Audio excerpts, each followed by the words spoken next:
a negative outcome. Now, if they are not, if they are not educated, or if they do not have knowledge on what they are doing, they are definitely going to affect it. Yesterday, I said in my article that it is not all about maybe the business you are doing that can make you, or that can give you money, or that can make you become wealthy. It is you knowing about the business you want to do, first of all, before getting insight. So if the entrepreneurial youth, if the Cameroonian youth invest first of all in their knowledge on agriculture, on cattle rearing, or whatsoever thing, before getting insight, it is going to prevent them from experiencing maybe flood, or experiencing some kind of devastating things that will make them crash completely. So the entrepreneurial population, the Cameroonian population should first of all invest in their knowledge in the various fields of agriculture, cattle rearing, whatsoever thing they want to get into before they get involved in it. Because if they get involved in something they know little or nothing about, just because they are excited or just because they have capital, it is going to affect them drastically. And when it affects them drastically, in fact, when it affects them drastically, it affects the whole country at large. So those are some small things that people can do in Cameroon, for example, to prevent some kind of things that will affect them personally. Exactly. We must first of all study the environment, study what we are engaging ourselves into before we proceed.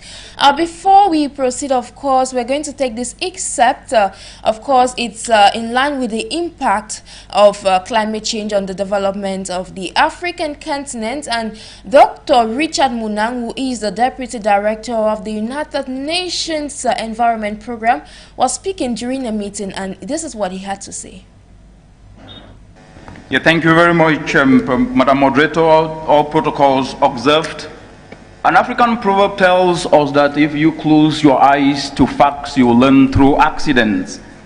The UNEP Adaptation Gap report highlighted what we've already heard from panelists, that actually developing countries are 5 to 10 times greater need in adaptation costs than the current financial flows. And I think building on what Lamin and Tony and other panelists have already said is that we need to look at the reality of the continent today. We have a continent that have 80% of the people in the informal sector, including youth, where they also find jobs from this informal sector. What the United Nations Environment Program is doing is actually helping countries to turn their NDCs into investment plans. Because let's face it, we're speaking today in a continent where we have 72% of all the NDCs that have been submitted by the countries not turned into investment plans. That is not going to attract investment. And what is happening is that we cannot be able to forget those who need the finance most. The informal sector is seen as a risky sector, and therefore de-risking this sector becomes quite very, very important.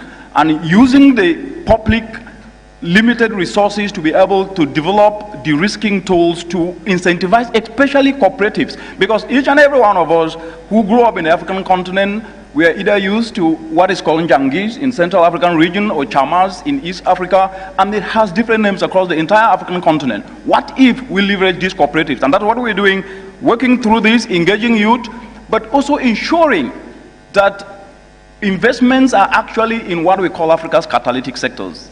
When you look at the entire agro-value chain, Africa loses 48 billion US dollars each and every year because of post-harvest losses due to inefficiency in the entire agro-value chain. We need then to change the narrative of only adaptation or mitigation, but to start talk mitigation to power adaptation. Imagine a mother in northern Gabon who is losing her vegetables just because she doesn't have a simple solar dryer to be able to dry that vegetables. Imagine a mother in Mwe in Kenya who loses 50 kilograms of her rice when there is a downpour. And even when there's no downpour, they dry that rice in open space and they get contaminated, and then they don't fetch a market. What if a simple solar dryer is actually decentralized to this model? So to start to think the complementarity between mitigation, powering, adaptation, it's a very, very important. And that's what we've leveraged to engage young people across the continent. And that takes me to that point, which is very important. We're talking about financial resources here as a standalone, which I think the biggest resource that Africa have got is her youth. That's the sovereign capital. If you get 500 trillion US dollars without having the skills of the youth, without having the youth with the requisite skills, that money might not be able to bring transformational climate action. It therefore means that we must then be able to invest the little resources we have in our young people to retool their skills so that at least they can be able to leverage those skills to start to turn climate challenges into climate opportunity. And that is actually what the UN Environment Programme with partners across the continent have actually done. And the last aspect is that of narrative. Climate change is projected as a liability that scares investments, but it needs to be projected as an opportunity. Let's take the charcoal market.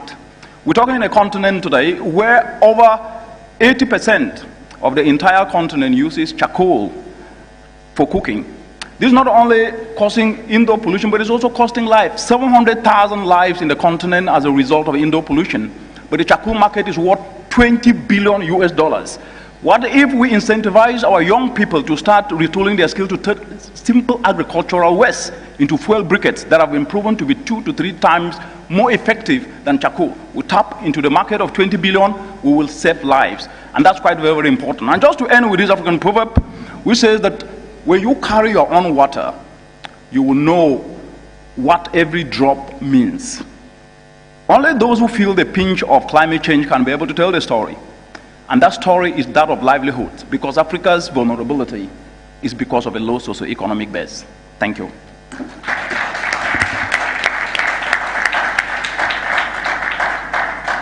Thank you very much, Richard. I will not even attempt to summarize what you've said. You've said it so powerfully. He said it so powerfully. Okay, Mr. Nico Simon, having heard what Dr. Richard Munang of the United Nations Environment Programme said, according to him, he said that the greatest resource on the African continent is youth.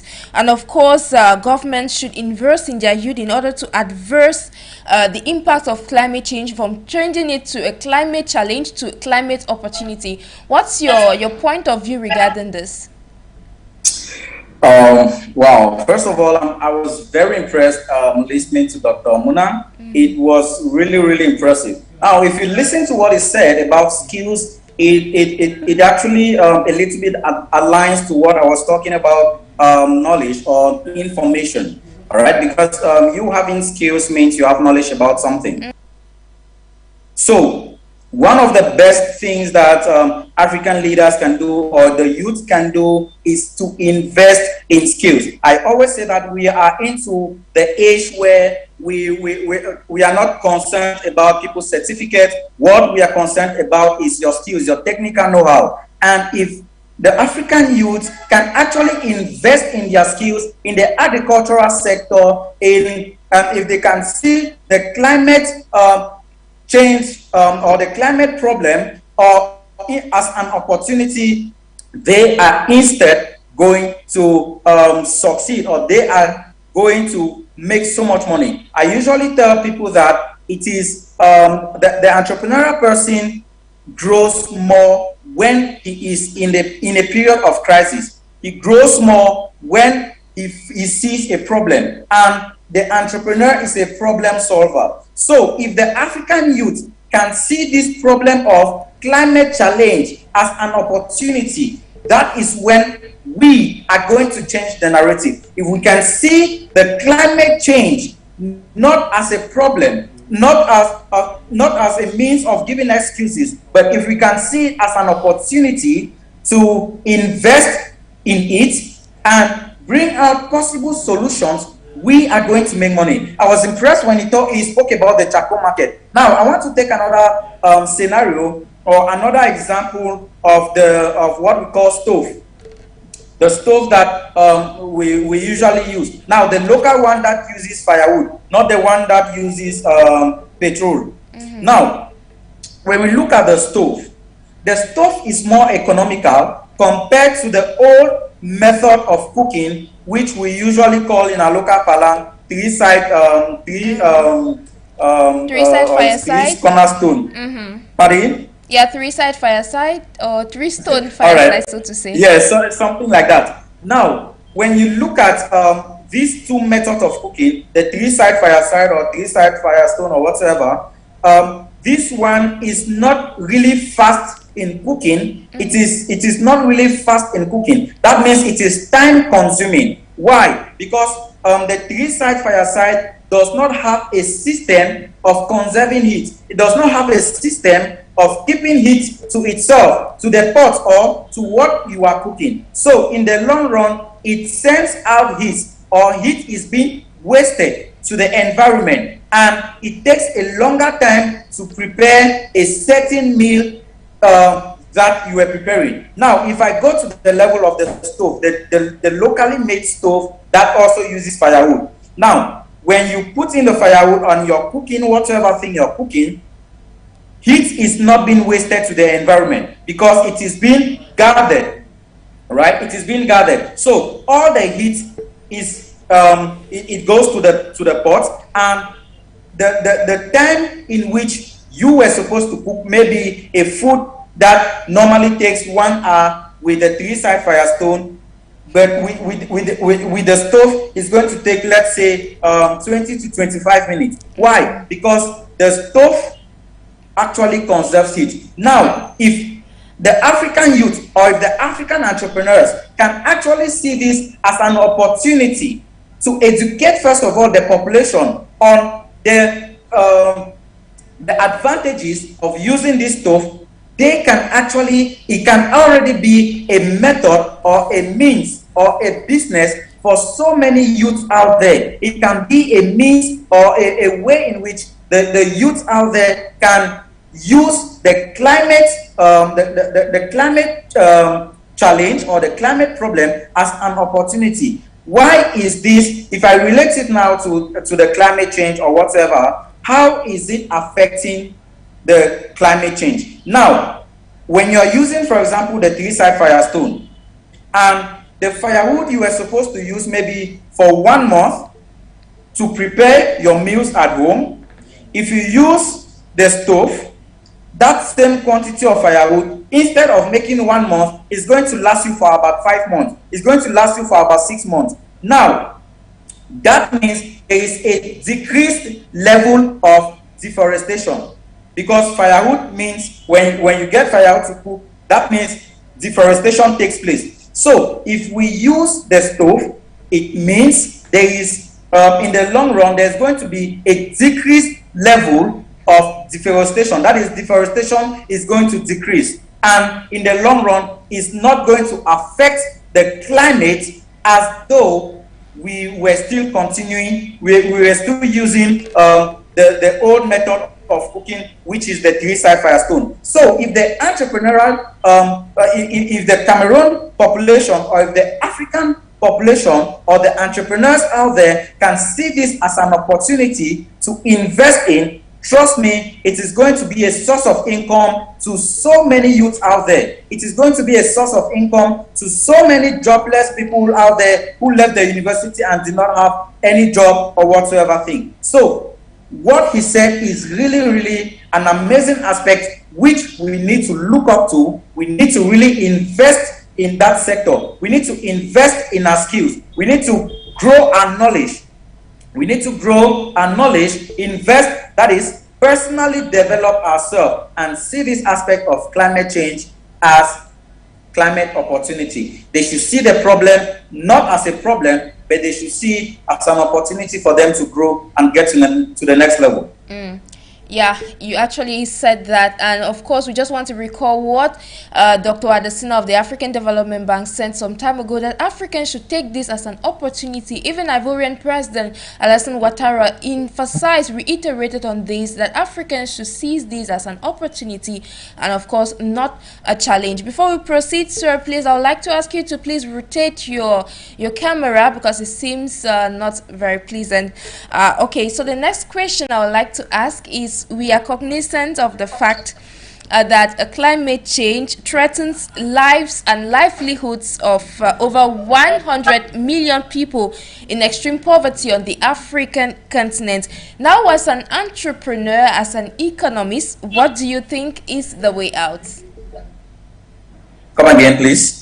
Network is disturbing. Okay, so I was asking that we are cognizant of the fact that climate change threatens not just the life of Africans, but the livelihoods of over 100 million people living in extreme poverty on the African continent. So now, I would like to ask you, as an entrepreneur, as an economist, what do you think is the way out?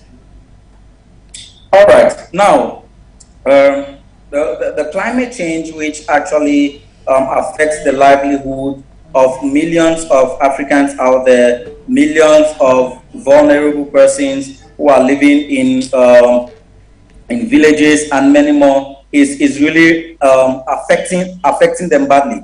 So one of the things that can be done, first of all, is investing in the authorities. For example, the authorities. I was searching. I was reading one documentation yesterday, and I saw how in some countries, some authorities actually took their time and they went to some of these underdeveloped places or villages, and they were educating these people living in these villages on what to do to actually prevent themselves from these things. So if the authorities, firstly, before coming to the youth or before coming to our personal selves, if the authority, first of all, can invest in this sector massively, that is, they should invest massively in this sector, it is going to prevent the livelihood of persons who are affected. Why? Because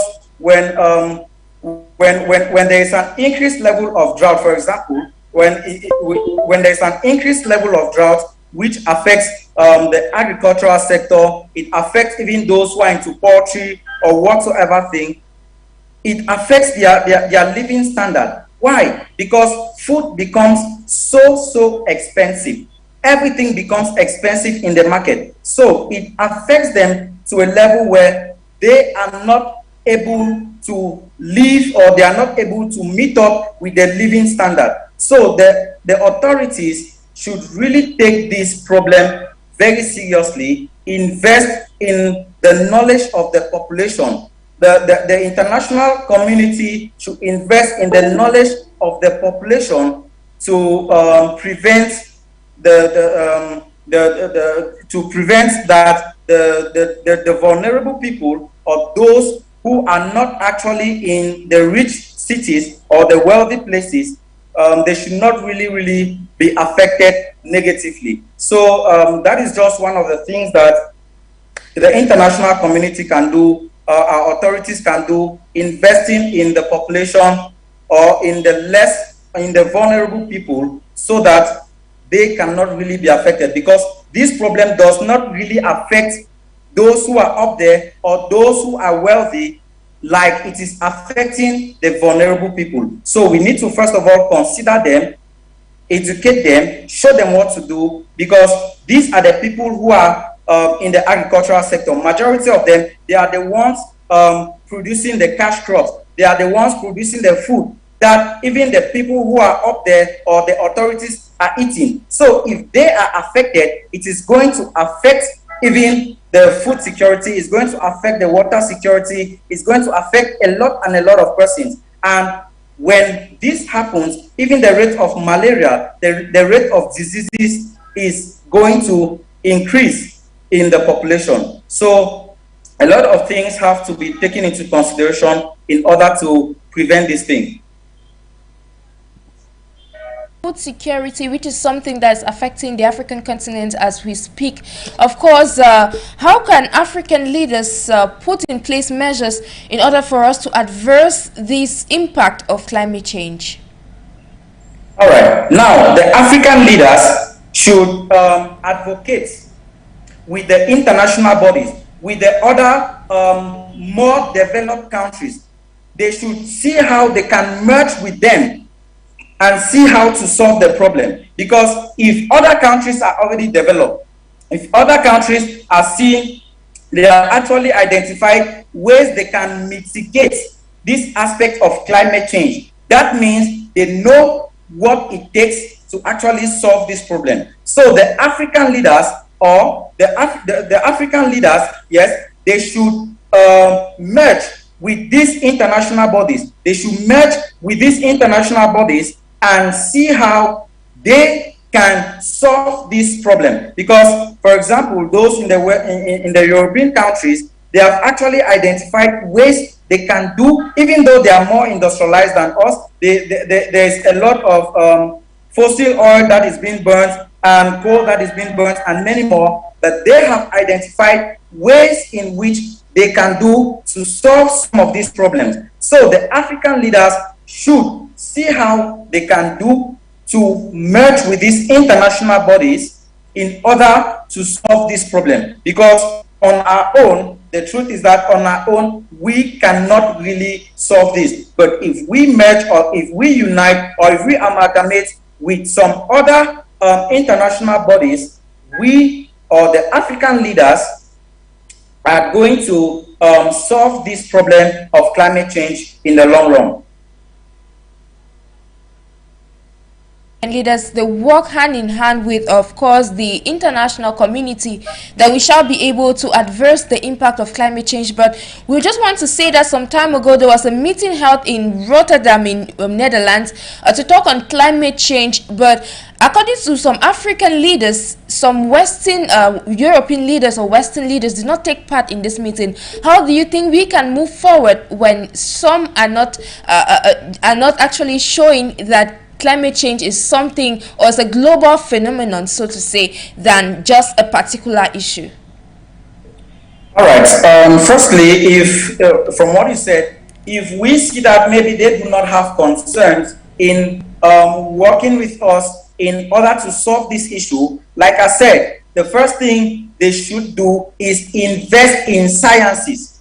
Yes, they should invest in science, weather predictions. If they invest in some of these things, in weather prediction, for example, or in sciences that have to do with meteorology or weather, they are actually going to reduce the impact of climate change in Africa. The reason we are so behind, or we are still underdeveloped, or we are at the level we are, is because we have not invested in sciences.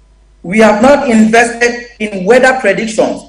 And if we actually do this, this is one of the highest things that those in the European countries, they do. They are so much focused in weather prediction. They have invested so much in sciences such that they are able to predict in future, or they are able to predict what is going to happen in future. They are able to predict what is maybe what happens if there is a 3 degrees Celsius global warming in future. Now, if they when they see that maybe if there is a 3 degree weather, a 3 degrees Celsius global warming in maybe in 100 years from now, they now invest in they now predict what can be done in order to solve this problem. So the African leaders or the African bodies can invest in sciences, they invest in weather predictions, they should invest in some of these things.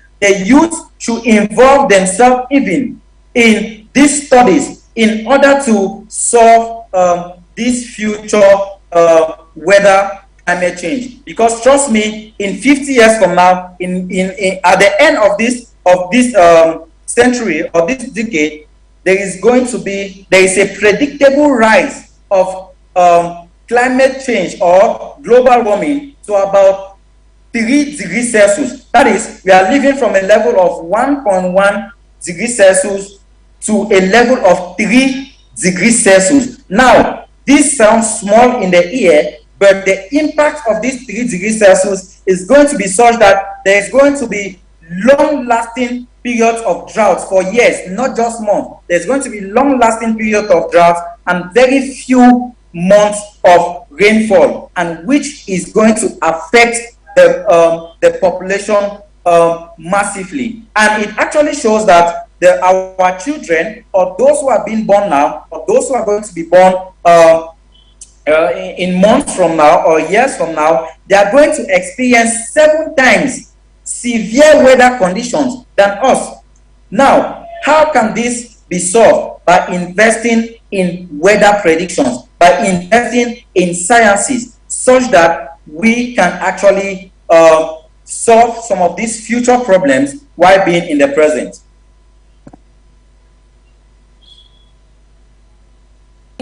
That we should invest in weather prediction as well as invest in sciences. Now, you said that in the long run we'll have failed rains or rainy seasons. We are witnessing that currently in the Horn of Africa, where they have seen the 4th failed rainy season, and actually there's drought. That's why grain is coming in from Ukraine. To wrap up today's edition, I'd like to ask you, could you give a word of advice to the African leaders and the African young generations to come?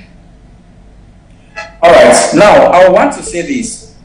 Anything for us without us is not for us. Anything for us without us is not for us. Now, what am I trying to say? Africa is for us.